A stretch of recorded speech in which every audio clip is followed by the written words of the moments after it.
Oke, terima kasih Bapak Ibu. Oke, apa kabar Jogja? Saya begitu kaget sekali tadi begitu masuk ruangan ini, saya tanya dengan Pak Iwan, berapa orang Pak Iwan? 600, wah luar biasa. Ya, jadi hari ini sebenarnya saya masuk ke sarangnya para jenderal Bapak Ibu, seperti yang dikatakan oleh MC tadi. Nah sebenarnya saya yang belajar dari Anda Bapak Ibu. Ya, Anda mempunyai pemimpin-pemimpin yang hebat sekali, ya sudah melegenda di bisnis ini. Ya, itu patut Anda mengikuti mereka dengan sangat-sangat serius sekali. Nah, terus terang kami ya di Medan, di Aceh itu sangat mengharapkan kedatangan daripada aplen-aplen Bapak Ibu semua. Ya, bagaimana dengan Bapak Ibu? Apakah Bapak Ibu benar-benar ya memanfaatkan aplen-aplen Bapak Ibu? Ya sudah jenderal loh. Ya, di sana itu bronselnya langka. Ya, di sini mungkin saking banyaknya kali ya. Oke. Nah, jadi perkenalkan nama saya Arman. Jadi latar belakang saya ya sudah katakan seperti tadi. Saya mempunyai tadinya saya itu konvensional Bapak Ibu ya konvensional. Tapi heran ya ketika saya konvensional itu banyak saya lakukan. Saya pernah main kebun, main kayu, main tambak karena saya pikir orang-orang yang berbisnis seperti itu cepat kayanya gitu. Ya, main tambak tuh tiba-tiba kaya gitu, ya kan? Tapi saya lupa, ya banyak juga orang yang juga miskin tiba-tiba gara-gara main tambak itu gitu. Ya. Jadi saya lupa miskinnya, yang saya ingatkan hanya yang penting kayanya, tapi banyak yang miskin gara-gara itu. Nah akhirnya bangkrut Bapak Ibu, tidak ada yang jadi bisnis saya. Jadi sebentar 2 bulan, 3 bulan, habis lagi, bangun lagi, jadi lagi, habis lagi. Nah saya heran kenapa seperti itu. Nah ternyata Bapak Ibu ya, ternyata setelah berada di bisnis ini, barulah saya tahu bisnis-bisnis yang saya lakukan dulu itu nggak ada sistemnya ternyata. Itu yang membuat dia hancur, bangun lagi, hancur lagi Bapak Ibu. Modalnya nggak ampun-ampun Bapak Ibu. Ya kami pernah, ya menurut saya cukup besar waktu itu. Ya, saya pernah terakhir itu bisnis saya main kayu Bapak Ibu. Itu tahun 98 99. Ya tahun 99. Nah di situ kami berkumpul beberapa orang, puluh orang tuh modalnya sampai 5 eman gitu. Itu hilang gitu aja Bapak Ibu. Ya, tetapi pun itu kami lakukan. Nah, bagaimana dengan bisnis ini yang cuma 2 juta rupiah tidak dilakukan? Bodoh sekali menurut saya. Ya, bodoh sekali, hilang miliaran kami lakukan gitu. Nah plus waktu itu tidak ada teman saya, mitra bisnis saya yang berani menjamin tingkat keberhasilannya sampai berapa persen. Ya, nggak ada jaminan, tergantung kalau kita memang kondisinya alam waktu saya buat kebun gitu ya, tergantung alamnya. Ya, tapi kalau di bisnis ini luar biasa nggak? 2 tahun dijamin Bapak Ibu. Ya, 2 juta, 2 tahun dijamin sukses. Kenapa tidak dilakukan? Bodoh sekali. Miliaran nggak ada jaminan mau dilakukan. Ya, jadi seperti itu. Nah, jadi saya sebenarnya mohon maaf saya tidak berani mengajari Bapak Ibu.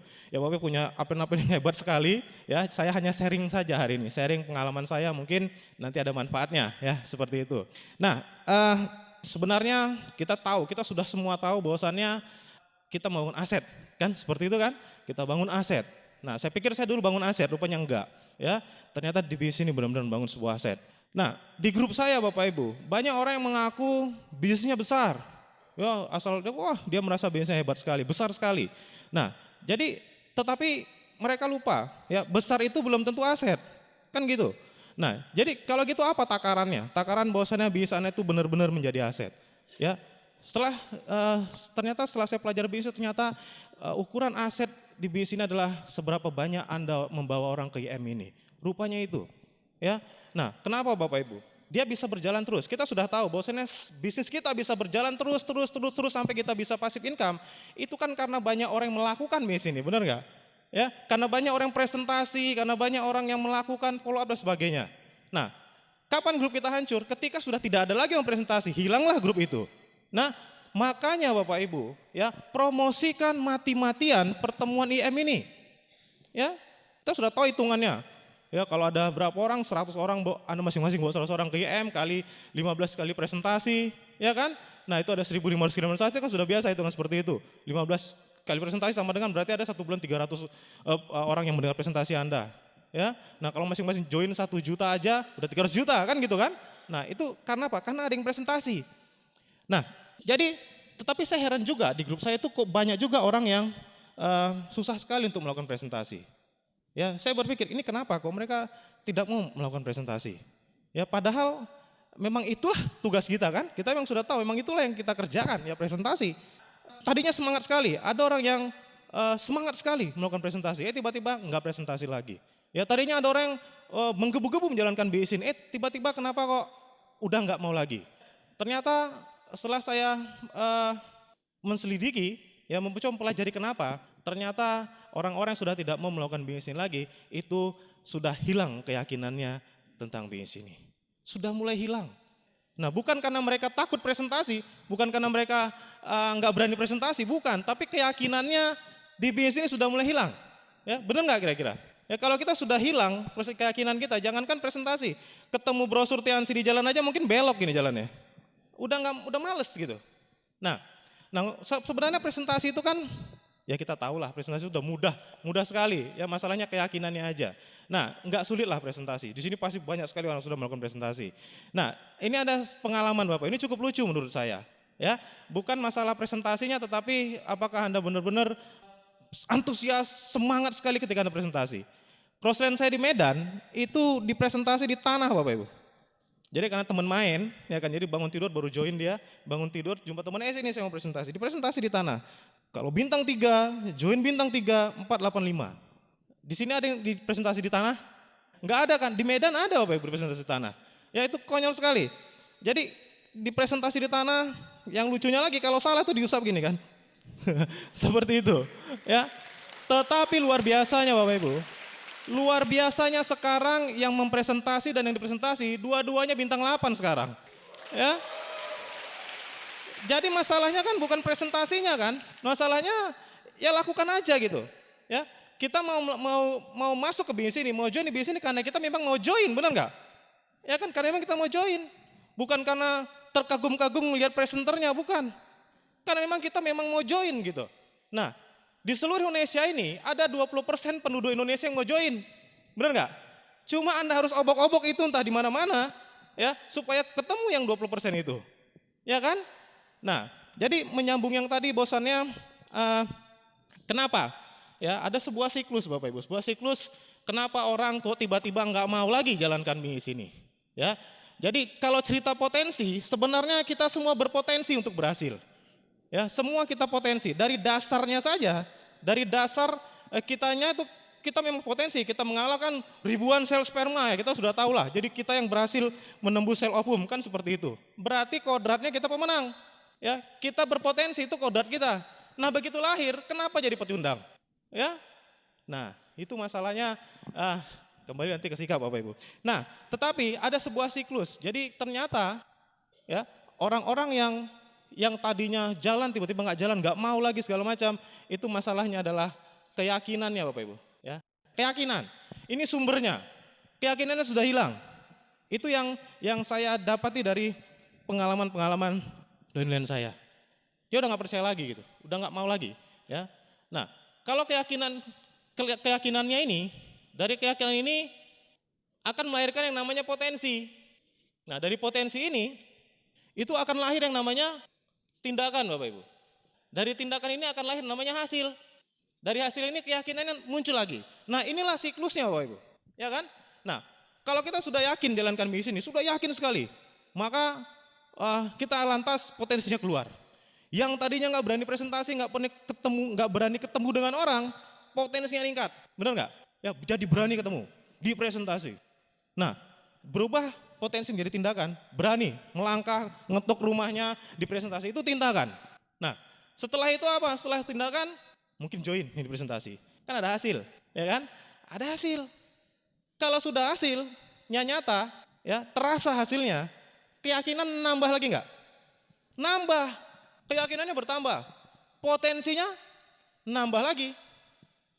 Ya kan? Nah, tindakannya berlipat-lipat. Yang tadinya presentasinya cuma misalnya 8 kali sudah jadi 15 kali. Kenapa? Keyakinannya sudah double-double. Ya, seperti itu. Nah, hasilnya double. Keyakinan tambah lagi. Nah, kalau nggak percaya, tanya dengan pemimpin-pemimpin Bapak Ibu yang di depan sini. Ya, lebih yakin mana ketika mereka masih bintang 4 sama ketika mereka sudah di posisi sekarang ini. Ya kan? Pastilah lebih yakin sekarang. Tanya dengan Pak Iwan, ya. Udah lebih yakin mana ketika dapat Mercy waktu masih bintang 3? Ya, jelas sekarang gitu. Semua kalau orang bilang Tiansi udah tutup pun, ditelepon Mr. Lee misalnya, ya entah siapa aku Mr. Lee, Tiansi udah tutup. Mereka nggak percaya lagi gitu. Ya kan? Tetapi kalau bintang 3 masih, nggak usah jalan, itu nggak bener itu bisnisnya. Udah langsung buyar konsentrasinya, hilang keyakinannya. Ya, kenapa? Hasilnya belum ada. Nah makanya cari keyakinan itu. Ya, ini contoh pengalaman saya. Saya menjalankan bisnis ini di Medan itu hampir hilang keyakinan saya, Bapak Ibu. Ya, banyak hal yang merubah orang sehingga keyakinan itu pudar, keyakinan itu hilang. Banyak hal yang bisa membuat seperti itu. Mungkin karena masalah-masalah, tantangan-tantangan, hambatan-hambatan yang kita hadapi di bisnis ini. Sehingga kita buyar keyakinannya. Nah, saya sedikit membagi pengalaman kepada Bapak Ibu ya tentang keyakinan ini. Waktu itu saya mempunyai beberapa orang bintang 7, Bapak Ibu. Ya, kurang lebih 1,5 tahun yang lalu gitu kan. Nah, ini punya banyak masalah sekali, bermasalah sekali. Nah, waktu itu satu bintang 7 saya itu gara-gara cross landing pindah ke jaringan orang lain. Pindah ya ke jaringan orang lain. Ini grup saya yang di Aceh, ya kan? Nah, kemudian selain itu, stokis di sana melarikan uang. Jadi tidak di-closingin. Bayangkan hilang kepercayaan, itu satu kaki di situ. Di Medan, upline kami itu masuk ke multi level lain. Jadi mempengaruhi downline-nya supaya ngikut ke dia. Ya kan? Nah, hilang ada 2 orang bintang 7 bertumpuk di situ. Hilang, Bapak Ibu. Satu lagi, ya, yang satu kaki lagi, ini ada downline saya yang mau jadi Superman. Gak peduli upline, dia mau jalankan dengan kepalanya sendiri. Ya, jadi sulit. Jadi kita sulit sekali di situ. Akhirnya 3-3 ini saya benar-benar frustasi sekali waktu itu. Ya kan? Nah, keyakinan saya udah nggak mau lagi jalankan bisnis ini. Mungkin orang setuju lah. Dengan seperti itu, dengan keadaan seperti itu saya pikir, kalau saya keluar dari bisnis ini saya pikir nggak menjalankan lagi, mungkin sebagian orang setuju ya dengan keadaan seperti itu. Ya, yang saya pikirkan udahlah ngapain lagi saya jalankan bisnis ini, ya kan? Nah, tetapi Bapak Ibu, apa yang terjadi ketika itu? Ya, ketika itu saya mulai udah berpikir untuk tidak mau lagi menjalankan bisnis ini. Upline saya Pak Adi Gunawan juga seperti itu. Kaki dia bintang 7 juga hilang juga di bawah upline kami yang pindah ke multi level lain itu. Jadinya apa yang dilakukan? Ya, untuk merubah keyakinan ini lagi, menambah keyakinan ini lagi, tentunya cari informasi, Bapak Ibu. Cari informasi. Caranya bagaimana? Ya, kami sudah nggak tahu lagi gampang karena memang benar-benar upline kami itu tidak menghubungkan kami ke upline kami yang berada di pusat gitu, yang dia berada di waktu itu Pak Purno di Tangerang. Putus hubungannya. Jadi kami tidak tahu upline kami siapa gitu. Nah, akhirnya syukurnya ketika di Malaysia saya ketemu dengan Pak Purno dan saya tahu itu upline saya. Nah, maka kami telepon. Ya kan, kami telepon, Pak gimana Bapak di jalur kami kan, ya seperti ini gimana katanya Tiansi seperti ini, sudah hancur nggak ini lagi, ya itu Mr. Lee masuk penjara lah segala macam, itu isunya, iya seperti itu, ditunjukin fotonya ditunjukin, nah itu perusahaan liar, yang melakukan itu adalah upline kami sendiri, itu perusahaan liar dia bilang, ya ini fotonya, itu pabriknya nggak ada, itu cuma gudang, inilah kenyataannya, ini baru dari Cina ini, yang memoto gudang ini. Itu tadinya sebenarnya cuma AC, cuma di blow up itu diganti jadi Tiansi tulisannya, seolah-olah itu perusahaan Tiansi. Bayangkan seperti itu kami lakukan. Ya, akhirnya keyakinan kita hilang kan? Gimana ini? Ya, dan setiap hari untuk dibujuk ya, saya dibujuk oleh upline kami tersebut, ya tiap hari di follow up supaya saya segera masuk ke bisnisnya dia, ya kan? Dan saya nggak bisa menghindar, Bapak Ibu. Kenapa? Memang upline kami ini luar biasa getolnya, tapi jangan ditiru pindahnya. Getolnya perlu kita tiru, ya. Kalau ditelepon, Mas Arman di mana? Di rumah. Nggak peduli mau jam 3 pagi, mau jam 4 pagi, dia datang gitu. Ngetok rumah saya. Saya nggak bisa bohong. Kalau saya bohong, saya di luar. Iya, di luar di mana? Gimana coba? Ya kan? Tempat saya bilang kan, di A, di suatu tempat misalnya. Iya, saya akan datang ke sana ya. Nggak peduli waktunya kapan. Jadi setiap hari sampai-sampai saya menghindar Bapak Ibu. Kenapa? Karena saya takut juga. Saya masih bimbang, masih ragu yang mana yang benar gitu. Nah, akhirnya kalau orang dalam keadaan keraguan, siapa yang follow up-nya lebih kuat, saya akan ikut ke situ kan. Nah, akhirnya saya menghindar pergi ke Aceh Bapak Ibu. Nah, saya udah berani kalau ke Aceh, kalau ditelepon, Pak Arman kemana? Ya, di Aceh. Nggak mungkin jam 3 malam dia ke Aceh. Ya kan? Jadi saya menghindar gitu loh. Ya. Saya menghindar. Ya udah, saya 3 hari nggak ngapa-ngapain. Saya menenangkan pikiran saya, ya saya hanya dengan calon istri saya waktu itu. Jadi saya hanya menenangkan diri saya, berpikir untuk tenang, ya supaya saya tidak salah bertindak, Ya, untungnya Pak Adi Gunawan dan saya tuh langsung menelpon Pak Purno. Kemudian sampai Pak Purno sendiri, alah Pak Purno, jangan bohongi kami lah. Anda kan cuma memanfaatkan kami saja. Sampai kami gituin. Nanti Anda sama aja dengan aplikasi yang lain. Ya, sampai Pak Purno sendiri waktu itu sampai tidak yakin ya bahwa dia itu masih punya grup di Medan gitu. Itu sudah pasrah dia. Soalnya guncangannya luar biasa. Nah, dia tuh kemudian kami terhubungan lagi dengan Pak Luis, ya kan, untuk memberikan keyakinan. Dan singkat cerita, apa yang dikatakan Pak Luis? Seandainya isu-isu benar, Tiansi bakal tutup, ya, maka saya adalah orang yang terakhir keluar dari Tiansi. Luar biasa nggak? Luar biasa. Itu memberi keyakinan kami kembali, Bapak Ibu. Nah, jadi intinya apa? Jadi intinya adalah, kalau Anda mau menyebar keyakinan ke grup Anda, siapa dulu yang yakin? Kitanya, Bapak Ibu. Kitanya dulu yang yakin. Seandainya dulu Pak Luis memberi jawaban seperti ini, tunggu dulu ya, saya pikirkan beberapa hari ini. Kira-kira bubar semua nggak itu grupnya? Tapi dengan tegas Pak Luis mengatakan seperti itu. Akhirnya mulai kita bangun lagi Bapak Ibu. Dari nol, kurang lebih 1,5 tahun, itu kami memulai lagi dari awal. Yang tadinya bintang 7-nya udah jadi, udah hilang seperti itu. Ya, membangkitkan kepercayaan lagi di Aceh luar biasa sulitnya Bapak Ibu. Karena kasus penipuan lah segala macam. Nah itu kadang-kadang membuat keyakinan kita bisa berubah seketika tidak mau lagi jalankan bisnis ini. Nah jadi cari informasi. Nah mungkin kalau di bisnis ini ya banyak downline kita kan yang seperti itu ya, kita sudah presentasi, sudah tadinya semangat. Bagaimana supaya mereka tetap yakin untuk menjalankan bisnis ini? Ya kasih mereka informasi. Ya kasih mereka informasi terus. Itulah gunanya ada pertemuan, ada VS, ya ada pertemuan-pertemuan, ada VS, ada netpi, ada kaset, ada buku-buku dan majalah-majalah yang dikeluarkan oleh Unicorn untuk memberikan informasi. Ya, kalau Anda memutuskan informasi kepada downline Anda, mungkin dia berpikir, ya dia akan berpikir, oh berarti Tiansi sudah nggak jalan lagi, karena dia nggak tahu. Ya, tapi kalau terus-terusan Anda kasih informasi, ya setiap ada PS, Anda nggak bosan-bosannya, terus tawari dia PS, terus kasih informasi. Mungkin dia nggak mau hadir, ya dia nggak hadir, tapi suatu saat ketika dia hadir, mungkin kliknya di situ. Ya kan ketika di VS yang dihadirin, mungkin gas sekali bolehlah, ya sudah setiap hari ditawarin gak enak juga, ya mungkin seperti itu Bapak Ibu. Ya keyakinan ini penting sekali. Ya intinya di sini kalau sudah ini akan mengikuti, ya intinya di sini masalah potensi tindakan hasil itu mengikuti gitu, mengikuti. Ya, nah jadi hari ini saya ngomong keyakinan. Kenapa? Karena itu penting sekali. Kalau Bapak Ibu semua, kenapa mau presentasi 15 kali, 30 kali? Karena yakin bahwasanya Bapak Ibu akan mendapatkan apa yang Bapak Ibu cita-citakan, benar kan? Ya, jadi di situ yang penting sekali. Saya memberikan contoh, ya hari ini saya sharing saja tentang sebuah keyakinan. Ya, ketika saya merintis, ya mulai merintis bisnis ini ke Aceh, dalam keadaan tidak kondusif waktu itu. Ya, kita tahu kan ada masalah keamanan di sana. Jadi kalau kita masuk aja ke situ, diperiksain KTP, ya itu semua tentara laras panjang semua naik meriksain kita seperti itu ya. Jadi benar-benar tidak aman. Nah tetapi saya kepingin sekali punya bisnis di Aceh karena saya tahu di situ waktu itu mungkin perasaan saya belum ada orang jalankan Tiansi. Jadi saya di Medan, saya pikir kalau saya yang pertama mungkin saya akan kembang sekali. Perasaan saya seperti itu dulu. Ingin sekali, ya ingin sekali dan saya yakin sekali kalau suatu saat saya punya grup di sana, tapi saya nggak tahu bagaimana caranya saya bisa ke sana. Teman saya nggak ada di sana, dan saya tidak pernah ke sana. Saya terputus sampai di daerah paling-paling saya hanya Binjai Stabat, ya itu kampungnya istrinya Pak Iwan Palu. Ya mungkin sampai situ saja saya. Ya di situ aja saya berhenti sudah, nggak pernah lagi melanjutkan ke sana. Ya tapi saya terus berpikir, saya mempunyai keyakinan saya harus punya grup di sana. Tapi nggak tahu caranya gimana, ya teman nggak ada dan sebagainya. Nah, tapi entah kenapa Bapak Ibu, ya entah kenapa dan saya tahu di sana rusuh sekali. Ya, saya nggak tahu saya mulai dari mana.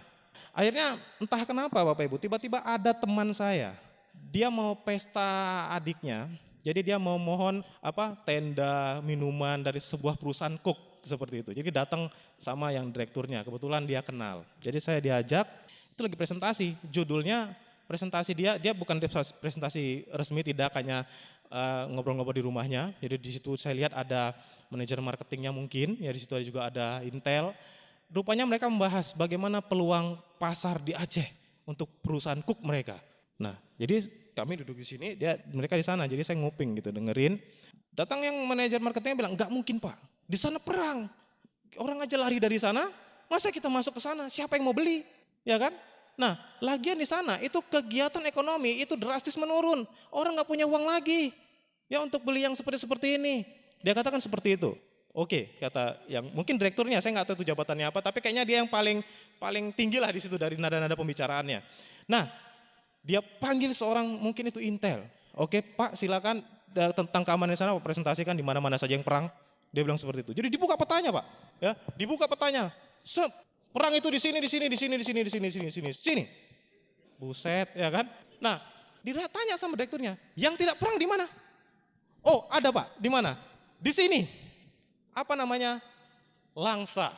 Ya, Pak Iwan pernah ke sana ngisi PS. Ya, jadi saya jadi, Langsa, aman. Ya sudah, saya mulai dari Langsa, Bapak Ibu. Nah, sekarang, ya,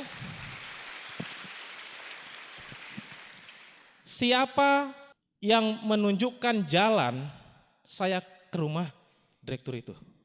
Jawabannya siapa? Tuhan, Bapak Ibu. Maksud saya apa? Maksud saya menceritakan adalah, kalau Anda yakin sekali keajaiban datang Bapak Ibu, bantuan datang, itu maksud saya. Ya, itu maksud saya. Siapa coba? Saya mempunyai keyakinan, saya nggak tahu caranya. Saking yakinnya Bapak Ibu, harus saya punya grup di sana. Bantuan datang. Ya, itu faktor X, kata Pak Luis. Jadi seperti itu, maksudnya apa? Anda kerja saja dengan yakin di bisnis ini. Enggak perlu tahu hasilnya seperti apa. Yang penting lakukan dengan yakin. Ya, maka bantuan datang dan itu sudah berkali-kali Bapak Ibu saya alami. Ya, lakukan saja. Nah, saya teringat kata plan saya Pak Effendi, dia bilang, banyak orang itu gagal jalankan bisnis gara-gara apa? Atau terhambat bisnisnya menjalankan bisnis gara-gara apa? Gara-gara mereka sudah mulai mau menjadi Tuhan. Mereka lupa tugas mereka sebagai manusia. Ya kerjakan tugas sebagai manusia. Jangan ikut campur dengan tugas Tuhan. Kalau seorang petani, tahu apa tugasnya sebagai petani? Dia tanam aja. Dia rawat, dia pupuk segala macam. Masalah tumbuh atau tidak, itu bukan pekerjaan dia. Itu pekerjaan Tuhan, benar nggak? Ya, benar kan? Nah, Anda juga demikian. Mau presentasi orang, join nggak ya? Join nggak ya? Itu bukan pekerjaan Anda. Ya, yang menggerakkan hati orang join itu Tuhan, Bapak Ibu. Ya, jadi lakukan saja presentasi. Banyak grup saya itu yang lucu juga saya pikir. Dia setelah presentasi orang malah stres, mikirin orang yang dipresentasi. Sampai rumah, join nggak ya? Tidur juga dibawa, join nggak ya? Dibalik pikirannya. Seharusnya yang stres itu yang dipresentasi, benar nggak? Yang stres presentasi, masuk nggak ya? Masuk nggak ya? Harusnya seperti itu kan? Tugas kita presentasi, masa bodoh presentasi. Mau join mau enggak itu urusan dia yang mikirin, kan gitu seharusnya. Jadi ringan kita presentasi. Banyak orang presentasi menjadi beban, gara-gara apa? Ya itu tadi, karena menganggap presentasi beban. Ya, sehingga mereka tidak melakukan presentasi. Ringankan aja, itu masalah pikiran aja kan. Nah biarkan mereka sendiri yang berpikir. Ya kita kan sudah tahu semua dari ribuan kaset yang kita dengar, banyak buku, itu kita sudah tahu lah semua bahwasannya ada hukum Pareto 80-20. Ya kan? Bahwasannya siapapun yang kita presentasi itu 20%-nya akan join kan gitu kan? Nah kita kan udah tahu semua. Saya heran juga kadang-kadang, saya kagum Bapak Ibu dengan pengemis. Ya, banyak pengemis di Aceh, banyak pengemis Bapak Ibu. Ya apalagi setelah tsunami. Itu di persimpangan jalan, ya mereka kan gini aja. Ya. Coba saya tanya, lebih banyak mana yang ngasih atau yang enggak? Yang enggak kan? Tapi mereka aja tahu hukum Pareto. Selagi dia masih kayak gini, pasti ada yang ngasih. Benar enggak? Dia pagi-pagi sudah dinas Bapak Ibu dengan keyakinan penuh, ya di simpang jalan, ya kan? Tangannya kayak gini, pakai kaleng, pakai batok, ya kan? Dia tahu hukum Pareto itu. Ribuan orang memang lebih banyak ngasih, tapi saya yakin pasti ada yang ngasih. Nah, Anda jangan kalah sama pengemis Bapak Ibu. Ya kan? Ya. Oke. Nah, jadi banyak hal lah yang untuk kita tentang keyakinan. Ya, saya hanya cerita keyakinan saja supaya Anda ringan jalankan bisnis ini. Yang penting yakin, nggak usah pikir macam-macam. Yang membuat orang berat jalankan bisnis, pikirannya macam-macam. Ya kan? Semua mau dipikirin gitu. Nggak sanggup Bapak Ibu, nggak kuat kita mikirin semuanya. Ringankan saja beban Anda, pikiran Anda, jalankan misi dengan yakin. Ya, Nah, mau contoh keyakinan lagi. Itu waktu itu saya kalau OPP ya di Langsa itu jam 4 sore, habis asar. Ya, jadi habis asar, nanti kalau kita buatnya gantung, mereka bubar sholat gitu.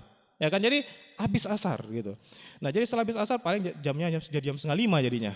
Ya, jadi OPP itu otomatis saya pulangnya pasti malam. Belum lagi nanti meeting segala macam seperti itu kan. Nah, pulang lagi. Nah, kadang-kadang kayak pulangnya itu baru bisa pulang itu jam 9 malam. Nah, itu kurang lebih 4 jaman lah balik ke Medan. Nah, jadi kira-kira jam berapa itu? Jam 1, jam 2 gitulah. Kami masih di tengah jalan Bapak Ibu. Nah, itu dengan kondisi ya, saya juga baru memperhatikan setelah dulu saya kayaknya nggak terlihat gitu. Di situ sawit, hutan gelap, ya nggak ada orang. Kenapa? Karena nggak ada yang mau ke sana. Bus itu nggak ada yang lewat sana. Jadi yang sepertinya di jalan tuh kami sendiri. Saya naik sepeda motor Bapak Ibu. Ya, karena sudah bangkrut semua, habis semuanya itu waktu bisnis kayu. Ya, jadi masih kredit lagi motornya. Ya, jadi kami pulang balik seperti itu. Tiap minggu saya datang. Ya, tiap minggu saya datang dengan kondisi seperti itu. Kadang hujan, kadang. Nah, jadi ini dia. Sekarang ketika saya lihat rute saya dulu gitu ya, saya lihat, malah waktu sekarang saya naik mobil gitu lihatnya, aduh malah takut gitu. Waktu naik sepeda motor saya nggak takut gitu. Ya, jadi saya heran dulu. Sekarang saya nggak berani pulang malam, walaupun saya naik mobil. Dulu tengah malam saya nggak ada takutnya. Nah, jadi saya pikir kenapa ya? Rupanya waktu dulu itu saya fokus setengah mati. Ya, fokus jadi semua tuh nggak ada gitu. Ya, fokus setengah mati. Lihatnya kayak mana cepet sampai, gitu kan. Nah, sekarang sudah nggak agak nyaman lah ya, seperti itu kan. Nah, mulai nggak fokus lagi, ngelihat sini, hutan rupanya dulu yang kulewati. Di sini rupanya gunung semua nggak ada orang. Itu kalau nggak fokus Bapak Ibu. Ya, mulailah Anda lihat kiri kanan, itu yang membuat kita kadang-kadang terus, waduh, ngeri sekali. Ya, jadi kalau kita fokus ternyata memang benar, ya, memang benar itu semua nggak ada, nggak terlihat semuanya. Yang kita lihat itu tujuan kita aja gitu, ya. Jadi seperti itu. Nah, di tengah-tengah malam seperti itu kadang-kadang pernah sekali waktu itu bannya bocor, ya, bannya bocor di tengah jalan. Teman saya, ya, dolen saya itu sudah memutuskan, ya udah jelas sudah dijamin 100% tidak ada tukang tambal ban, sudah pasti, ya. Jadi kita naik sambil lihat celingak-celinguk, ya, bukan takut alam lain, bukan. Ya, kalau alam lain 1 ayat 2 ayat hilang, ya kan. Cuma ada kalau orang gimana, kan gitu. Nah, jadi kebetulan ada pom bensin di situ, belok di situ. Nah, teman saya sudah memutuskan, oke, kita tidur sini aja. Dia langsung dengan enaknya seperti itu, kita tidur sini aja, dia bilang. Nah, dia buka jaketnya, dia tidur. Saya tidak terima Bapak Ibu, ya, nggak bisa. Saya harus keluar dari sini. Tapi saya kembali tidak tahu caranya. Ya, nggak tahu gitu. Tapi saya harus keluar kayak manapun saya harus keluar, nggak bisa. Karena banyak yang saya pikirkan. Itu motor kredit salah satunya. Ya, jadi kalau ada 5 orang yang macam-macam dengan kami, ya kira-kira kita menyerahkan nyawa atau sepeda motor. Ya, pasti sepeda motor kan. Nah, saya mau jalan pakai apa lagi? Rutenya 4 jam, ya kan. Nah, jadi seperti itu. Aduh, nggak bisa. Saya harus keluar. Tapi saya nggak tahu caranya. Nah, saya mikir, musing, mundar-mandir, tiba-tiba Bapak Ibu, itu dalam keadaan jam 2:30 ya pagi, hujan gerimis, ya kan, ya seperti itu. Jarak ke Medan itu kurang lebih 2,5 jam lagi baru nyampe. Tiba-tiba datang pickup, ada kelapa lewat, ya kan. Saya mundar-mandir, dia bilang, ada apa Mas? Iya nih sepeda saya bocor. Terus dia pergi ke toilet, ya, keluar dari toilet dia datang lagi. Oh bocor ya? Wah kebetulan Mas, saya yang bantu saya ngambil kelapa, ini nggak datang ini hari, saya takut ke Medan. Ya udah gini aja, kelapa juga nggak penuh, naikin aja tuh sepeda motornya ke atas pickup saya. Coba bayangin. Ya, naikin aja. Sekali lagi saya membuktikan Bapak Ibu, kalau kita yakin sekali dan kita harus benar-benar yakin, bantuan itu datang, nggak tahu dari mana caranya. Ya, nggak tahu. Ya, nah jadi padahal kalau dipikir-pikir, dia nggak ngisi bensin, dia cuma ke toilet kencing. Kenapa mesti di situ? Ya, kalau dia di tengah jalan aja sebelum sampai toilet dia kencing kenapa rupanya? Ya kan?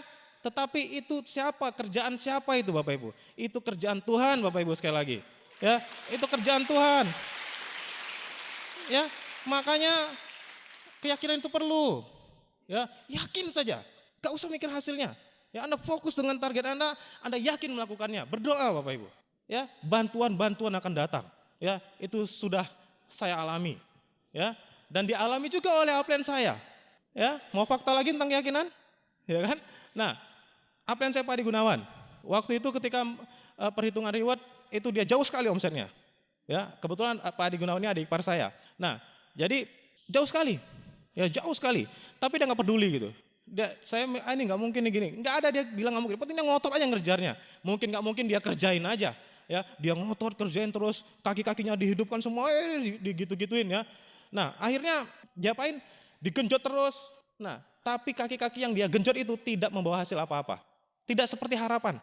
Tapi nggak peduli, kerjain lagi dengan keyakinan. Tiba-tiba sudah mau dekat perhitungan. Grup yang nggak dikerjai, yang sudah hilang, entah generasi keberapa, datang ke Medan. Pak, kami nyari upline Pak Adi Gunawan mana ya? Di sana sudah berkembang. Tidak pernah disentuh. Ya, nah akhirnya ya udah, gara-gara yang di situ, maka itu berkembang pesat sekali Bapak Ibu. Itu yang membuat dia menjadi dapat rewardnya. Ya, ini nyata Bapak Ibu. Ya, jadi seandainya dulu saya bayangkan Pak Adi Gunawan terus menyerah, dia ya udahlah, kejauhan saya nggak mungkin. Ya, dia nggak ngotot, mungkin itu nggak ada. Mungkin dia kerja di sini, itu investasi dia menunjukkan kerja dia dengan Tuhan, itu investasi kerja dia. Itu Tuhan menilai. Cuma entah, itu kan suatu keajaiban. Ya kan, mungkin kalau tidak ngotot, walaupun di kaki-kaki itu tidak bawa hasil, tetapi kok hasilnya di sana. Itu sekali lagi kerjaan siapa? Ya, jadi banyak sekali hal seperti itu Bapak Ibu. Keyakinannya itu harus benar-benar kita jalankan misi ini dengan penuh keyakinan. Ya. Nah, maka karena yakin itulah potensi itu meningkat, tindakannya nambah, hasilnya nambah, keyakinan nambah lagi, ya. Jadi kemudian juga seperti ini. Banyak juga orang yang sudah bertindak, banyak kan? Sudah bertindak nih, sudah presentasi, ya, sudah segala macam. Ya, sudah presentasi, wah luar biasa lah, sudah follow up segala macam. Tapi kok nggak berhasil? Ada nggak seperti itu? Sudah merasa melakukan, sudah tindakannya sudah luar biasa, tapi kok nggak ada hasilnya? Ya, nah mungkin saja Bapak Ibu, yakin sih yakin, potensinya keluar, tindakannya sudah hebat. Nah masalahnya tindakannya benar atau salah, ya kan? Presentasi nggak follow up, ada hasil nggak kira-kira? Ya kan? Seperti itu. Follow up nggak dibawa ke pertemuan, ya kan? Itu kan tindakan yang salah. Nah jadi hati-hati juga. Saya kan sudah bertindak, mana buktinya? Ya hati-hati, Anda harus bertindak yang benar. Ya, nah jadi tindakan yang benar itu apa? Ya sudah pastilah kita tahu tindakan yang benar itu ya 7 langkah itu. Itulah tindakan yang benar. Banyak orang sepele dengan 7 langkah. Tapi setelah saya pikir-pikir, ya 7 langkah ini adalah kristalisasi dari semua bisnis Bapak Ibu. Bukan hanya di bisnis ini. Anda mau usaha apapun, butuh daftar nama enggak? Butuh. Ya kan? Butuh daftar nama. Untuk apa? Untuk mempresentasikan usaha Anda. Ya kan? Untuk menjual produk Anda. Butuh relasi. Nah kemudian Anda perlu nggak membuat janji dengan orang? Pasti punya. Anda harus untuk mempresentasikan sesuatu, Anda pasti berjanji dengan orang yang Anda tuju kan gitu. Nah, perlu nggak pengusaha-pengusaha pertemuan? Perlu. Mereka punya asosiasi yang berkala bertemu gitu. Untuk saling berbagi kan. Jadi itu yang mereka lakukan. Mereka punya alat bantu. Ya jelas punya alat bantu sesuai dengan bidangnya masing-masing. Nah jadi Anda cuma bedanya apa? Bedanya kalau kita menjalankan bisnis dengan 7 langkah kita, itu sangat mudah, terlalu sederhana. Dibandingkan apa yang mereka lakukan. Terlalu sulit Bapak Ibu.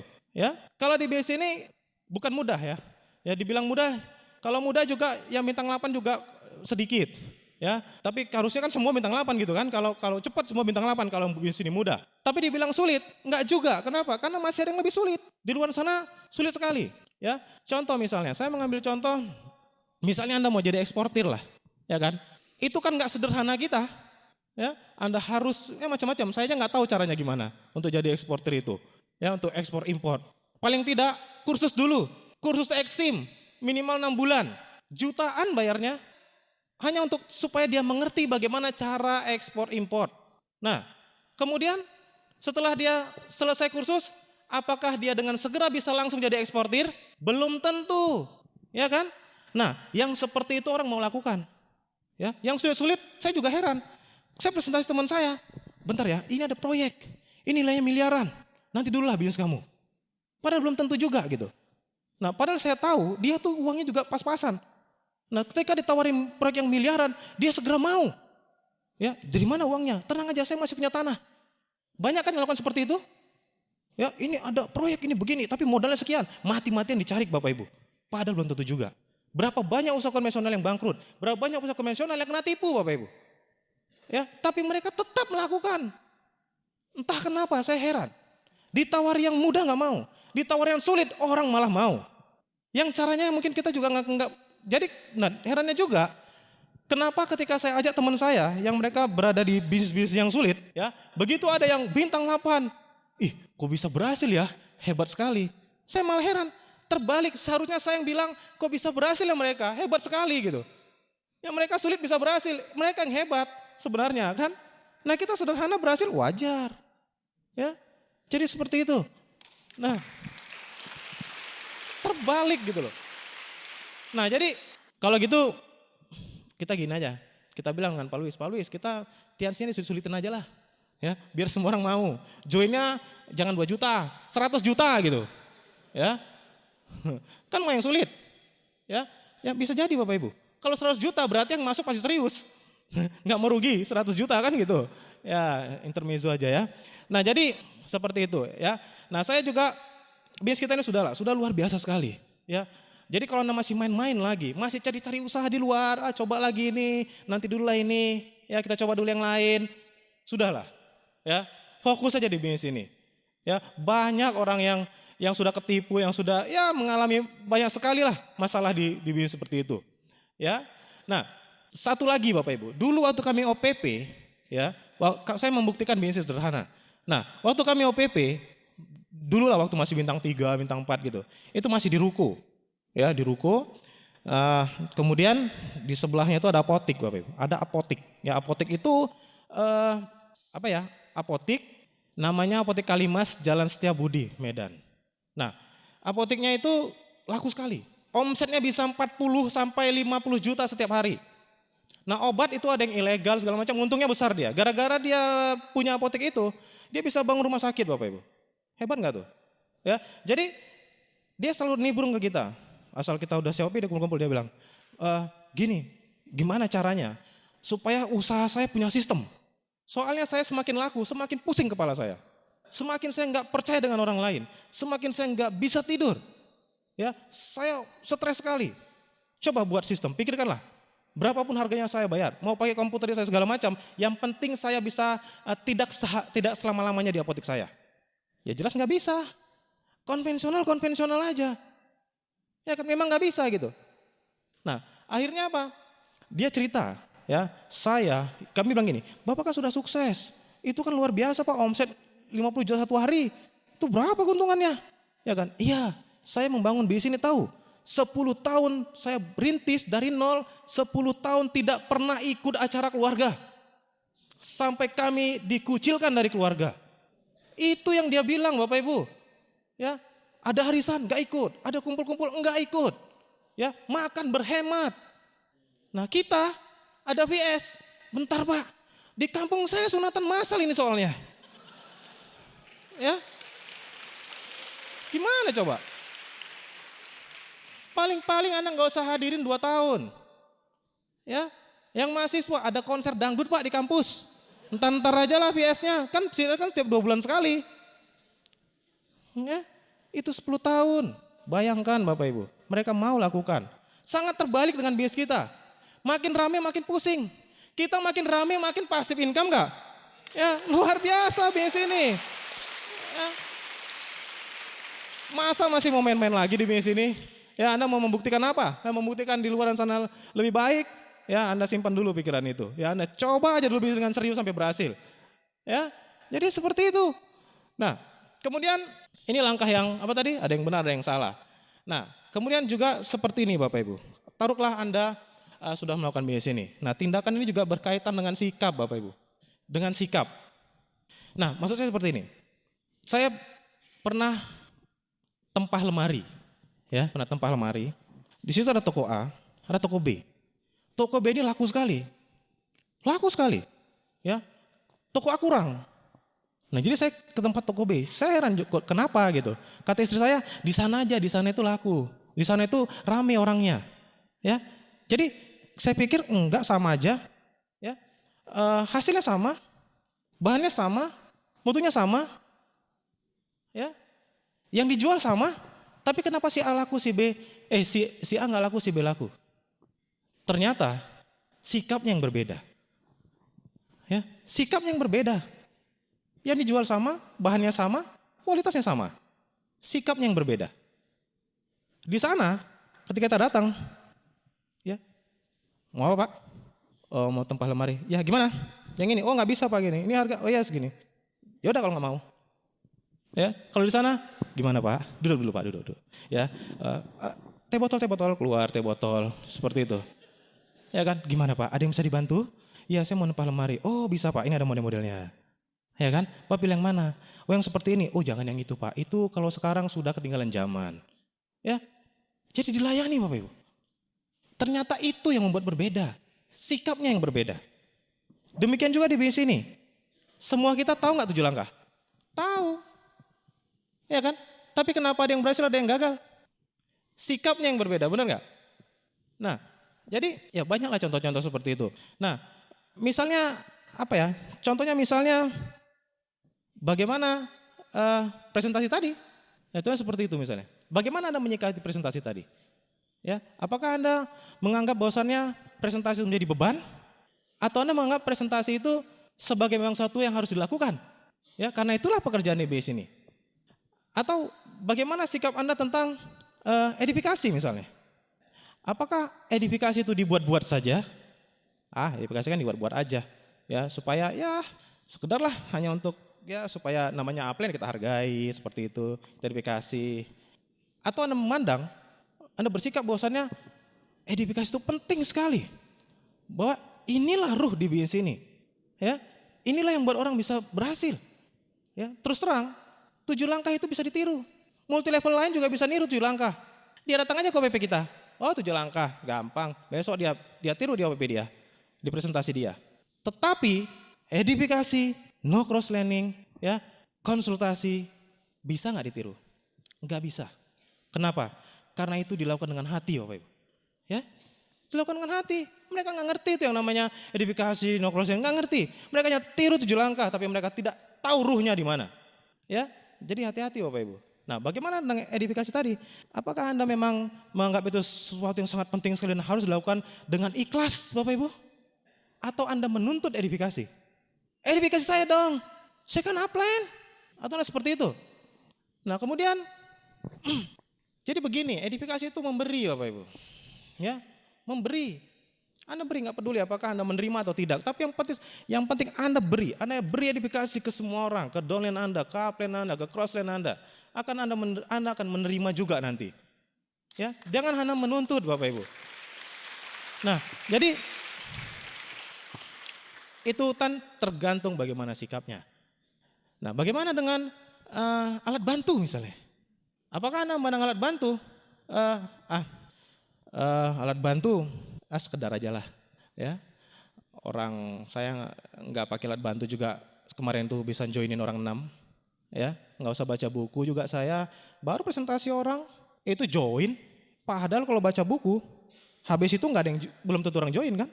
Ada nggak kejadian? Anda baca buku, setiap baca buku ketok pintu rumah Anda, Pak saya mau join, enggak kan? Jadi nggak penting baca buku, ya. Apakah Anda bersikap seperti itu dengan alat bantu? Ya atau Anda mengatakan, oh ya alat bantu penting, ya, karena Anda mengerti tentang duplikasinya kuat sekali dengan alat bantu, maka Anda promosikan mati-matian. Jadi tergantung sikap, ya. Ngomong-ngomong buku Bapak Ibu, ya, itu kalau di kuadrannya, ya mungkin kan itu kegiatan baca buku itu kegiatan yang penting tapi tidak mendesak, kan gitu kan?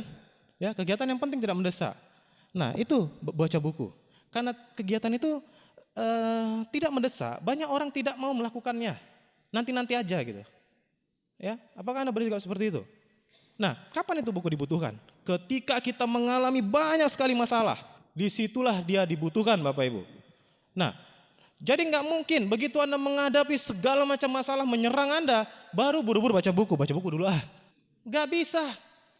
Baca buku, nanti diperlukannya. Tapi Anda perlu tahu dulu sekarang.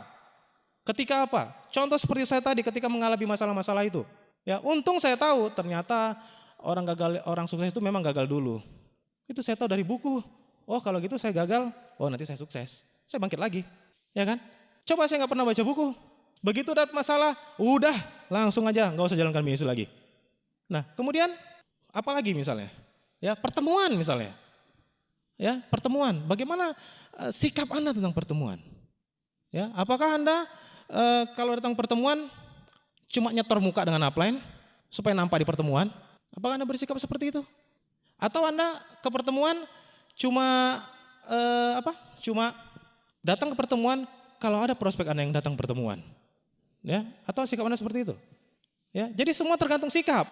Ya, caranya sama, sikapnya yang berbeda. Ya.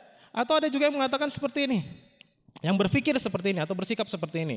Ya saya lebih penting ya memprospek orang daripada hadir pertemuan. Ada kan yang seperti itu kan? Pentingan prospek Pak daripada pertemuan. Ya banyak seperti itu. Nah sekarang saya bilang, kalau Anda prospek 1000 orang belum tentu Anda jadi diamond. Tapi kalau Anda hadir 1000 kali pertemuan Anda pasti jadi diamond. Ya. Jadi seperti itu. Nah, jadi masalahnya sikap. Bagaimana dengan konsultasi? Apakah konsultasi Anda merasa konsultasi hanya untuk meminta persetujuan saja dari upline Anda? Kalau upline nggak setuju, ya, maka dia tidak melakukan hasil konsultasinya. Atau Anda nggak mau konsultasi sekedar saja, laporan bulanan, ya, hanya sekedar laporan bulanan, tidak ada goals apa-apa. Jadi seperti itu. Jadi sekali lagi tergantung sikapnya, ya. Ini bahaya Bapak Ibu, ya bahaya sekali. Kita salah bersikap, maka salahlah hasil dari BS ini. Nah kita sudah tahu lah bahwasannya sikap itu kan 95%. Ya, jadi hari ini ya itu aja dulu kita bahas sementara setelah keyakinan sikapnya 95% ini. Ya jadi yang lain itu teknis, ya tapi bagaimana kita bersikap, ya. Oke, konsultasi tadi misalnya, apakah Anda berpikir bahwasannya Anda nggak perlu konsultasi, Anda nggak perlu upline Anda? Ya, karena Anda apa? Anda merasa sudah lebih hebat dari upline Anda mungkin. Ya, apakah Anda bersikap seperti itu? Ah, saya kan udah lebih hebat dari upline saya. Ngapain konsultasi dengan dia? Nah, sekali lagi sikap Bapak Ibu. Nah, terus terang, misalnya kalau misalnya petenis katakan seperti itu. Petenis ranking 1-10. Kira-kira kemampuannya sama nggak? Kemampuannya sama itu kurang lebih. Kalau sudah tingkat dunia 1-10 itu sama kemampuannya. Nah, masalahnya kenapa yang satu ranking 1 ada ranking 2, ranking 10? Karena sikapnya yang berbeda. Petenis yang ranking 10, latihannya seperti apa? Yang nomor 1, seperti apa latihannya? Ya kan? Yang nomor 2, bagaimana disiplinnya? Ya, jadi sikapnya. Nah, seperti itu. Nah, kemudian bagaimana sikap Anda tentang goals? Ya, apakah Anda sungguh-sungguh dengan goals Anda? Apakah benar-benar Anda mengejar goals Anda? Atau Anda hanya sekedar saja buat goals-nya? Atau Anda merasa takut? Atau sikap Anda, saya takut buat goals. Kenapa? Ya, karena kalau nggak tercapai saya jadinya patah semangat. Mungkin seperti itu, ya kan? Nah, atau Anda bersikap tidak peduli. Saya harus kejar mati-matian goal saya. Kalau tidak tercapai, saya ulangi lagi bulan depannya. Ya, atau sikapnya seperti itu. Ya. Nah, jadi banyak hal Bapak Ibu, ya banyak hal tentang sikap. Nah, jadi kemari kalau contohin sesuatu itu banyak sekali, ya. Nanti jadi intinya adalah masalah sikapnya. Nah, kemudian seandainya Bapak Ibu ya, seandainya Anda sudah melakukan semuanya, ya. Anda sudah melakukan semuanya ya dengan benar, ya, dengan baik sekali, ya. Kemudian dengan sungguh-sungguh, ya, dengan sikap yang baik dan masalahnya adalah seberapa banyak grup Anda yang menduplikasikannya. Itu dia. Anda sudah benar melakukannya, Anda sudah bertindak baik, bagus sekali, benar, sikapnya bagus, ya. Kemudian tindakannya bagus, sudah Anda lakukan semuanya, keyakinan Anda meningkat, ya, potensi Anda keluar, tindakannya benar, hasilnya besar.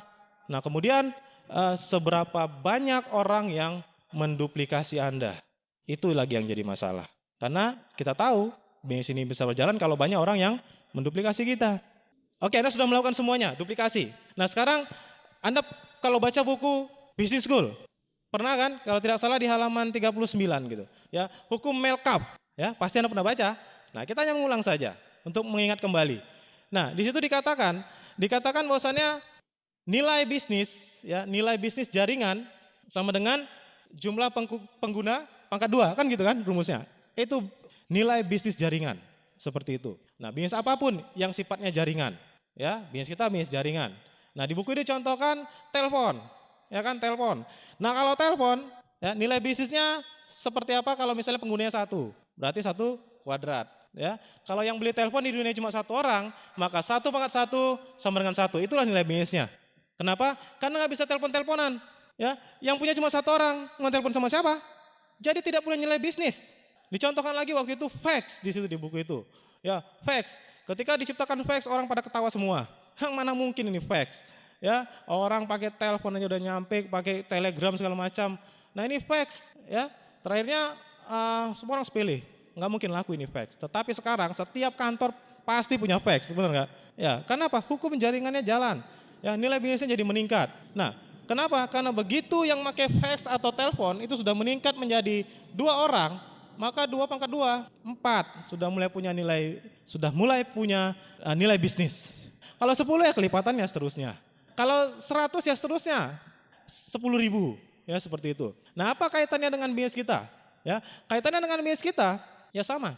Kalau Anda yang melakukan sendiri dengan benar, dengan baik segala macam, nilai bisnis Anda 1 kuadrat, 1. Kalau 2 orang menduplikasi Anda, ya 2 itulah nilai bisnis Anda, 4. Ya, kalau 10, 100 itulah nilai bisnis Anda. Anda memperbesar nilai bisnis Anda, perbanyak orang yang menduplikasikan Anda, ya kan? Nah, jadi seperti itu. Nah, duplikasi kembali kaset lagi. Jadi kalau kita mau cerita apapun, ya kembalinya ke situ juga. Diputer-puter ya di situ juga gitu. Ya kembali duplikasi seperti itu. Nah, jadi tergantung sikapnya Bapak Ibu. Nah, kemudian saya mau punya sebuah cerita Bapak Ibu. Ya, sebuah cerita. Nah, sebuah cerita tentang duplikasi. Ini entah cerita nyata atau cerita bohongan saya nggak tahu, tetapi sepertinya nyata. Di Cina sana itu ada katanya seorang janda. Anaknya 9. Hidupnya miskin, ya, hidupnya miskin. Makanan kesukaan keluarga mereka itu udang, Bapak Ibu. Ya, makannya suka sekali makan udang. Nah, tetapi ibunya nggak mampu beli udang setiap hari untuk makan anak-anaknya. Nggak sanggup. Nah, akhirnya apa? Akhirnya dia beli udang, dibagi anak dulu daging-dagingnya. Udah makan anaknya, tinggal sisa-sisa kepalanya, ya, ekornya itu dia makan. Bertahun-tahun seperti itu, saking sayangnya sama anaknya. Ya, bertahun-tahun seperti itu dan itu dilihat oleh anak-anaknya. Nah, begitu mereka sudah dewasa, mereka pergi merantau, ya. Pergi merantau dan sukses. Ya, mereka sukses. Nah, setelah sukses, maka dikoordinir dari anak yang tertua. Wahai saudara-saudaraku, kita kan sudah sukses di perantauan. Nah, saatnya kita ingin menyenangkan hati ibu kita. Ya, bagaimana caranya? Oh, kita ingat, ibu itu kan enaknya dia sukanya makan udang kita satu keluarga kita. Ya, oke, kita masak udang, rame-rame pulang kampung, ya, maka dihidang sama ibu, kami beri hadiah, ibunya terharu, waduh anakku ternyata masih ingat juga dengan saya, ini bu makanan kesukaan keluarga kita, dibagiin, seret, mereka makan, ibunya dikasih kepala udang Bapak Ibu, ya, dikasih kepala udang, nangis ibunya, kurang ajar kalian semua, dari kecil kalian sudah saya kasih daging, ya, sudah kaya, ya, saya tetap makan kepala udang. Ya, jadi apa maksudnya Bapak Ibu? Ya, apa maksudnya? Ya, karena sang ibu tadi sudah memperlihatkan, ya, dia makan kepalanya bertahun-tahun, anaknya makan dagingnya, bertahun-tahun seperti itu. Anaknya pikir ibunya suka makan kepala udang.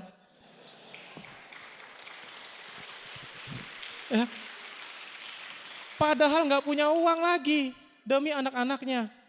Kita pun demikian. Duplikasi yang benar Bapak Ibu. Ya, kalau Anda melakukan duplikasi yang salah, Anda panen kepala udang semuanya. Karena orang melakukan apa yang dia lihat. Yang Anda lakukan itu dia lihat, dia tiru lagi. Ya, itu yang terekam. Oh, ibuku suka udang. Dia nggak tahu alasannya karena ibunya nggak punya uang. Ya, ibunya karena sayang gitu loh dengan anaknya. Ya, jadi Anda jangan jadi leader yang baik. Jangan jadi upline yang baik. Jadi upline yang benar. Baik belum tentu benar, ya kan? Event planners, IM, ya, ikut IM, syaratnya dimulai presentasi. Saya tinggal satu lagi, tanggung 14. Oke, gampang, masuk aja. Itu upline yang baik. Sayang sama downline-nya. Ya, sayang sekali soalnya. Asal komplain dilayani. Ya, kata Pak Purno minta tak bantuin komplain ya ke upline. Ya, bukan malah dihandle jadi positif, tapi malah dibantuin komplainnya gitu. Ya, karena sayang sama downline-nya. Grup saya ada seperti itu, Pak. Ya, kalau dia mengeluh nggak ada uang gitu ya. Ngebeli netpi misalnya. Oh iya, nggak apa-apa. Banyak di situ. Ya jadi jangan jadi upline yang baik tapi jadi upline yang benar. Ya, kira-kira seperti itu Bapak Ibu. Nah, kemudian saya pernah mengalami ya kehancuran gara-gara upline-nya terlalu baik.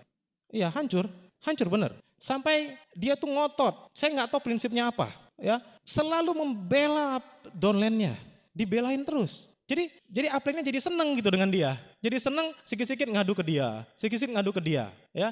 Jadi entah sistem manajemen mana yang dia pakai, mungkin dia melindungi gitu, sifatnya kebapakan apa menyayangi seperti itu ya. Ya, jadi seperti itu. Mungkin karena dia memang salah seorang pemimpin di perusahaan. Ya, jadi mungkin itu konsep di perusahaan dia mungkin dibawanya ke sini gitu, ya. Dan akhirnya itu gak ada yang benar jadi jalannya, nggak netpi nggak apa-apa, kasihan seperti itu. Jadi banyak hal seperti itu. Jadi sekali lagi Bapak Ibu, saya pikir apapun yang kita lakukan, ya saya hanya mengatakan pada downline saya kalau mau berhasil, ya rumusnya cuma sedikit aja, ya yaitu apa? Hanya satu kalimat Bapak Ibu. Lakukan bisnis ini secara konsisten, dengan sungguh-sungguh, dengan benar, apapun yang terjadi. Itu kalimatnya. Ya, apapun yang terjadi.